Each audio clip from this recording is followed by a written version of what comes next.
سچی بات یہ ہے کہ الحمدللہ ثم الحمدللہ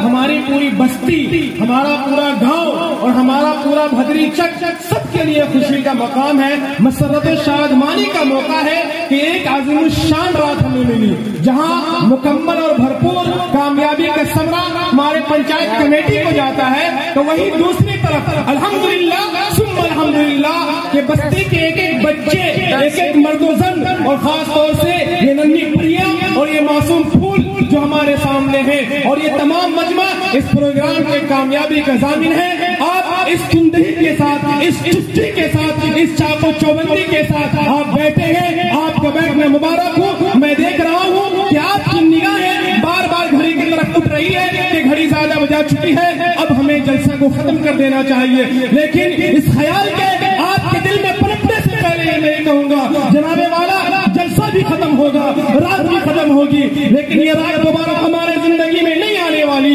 کیا پتا جب کبھی سرزمین بھدری چک میں جلسہ سیرت النبی کا پیغام سجایا جائے گا، اسٹیج سجایا جائے گا، کیا پتا پھر کبھی ثانین طلبہ طالبات کا دلچسپ انعامی مقابلہ کا انعقاد کیا جائے گا، تو کیا پتا وہ صبح، وہ دن، وہ شام، وہ رات دیکھنے کے لیے ہم ہو یا نہ ہو۔ اس لیے عزیزان گرامی، جو وقت ملا ہے، جو لمحہ ملا ہے، جو موقع میسر ہوا ہے، ہم اسے غنیمت جانیں۔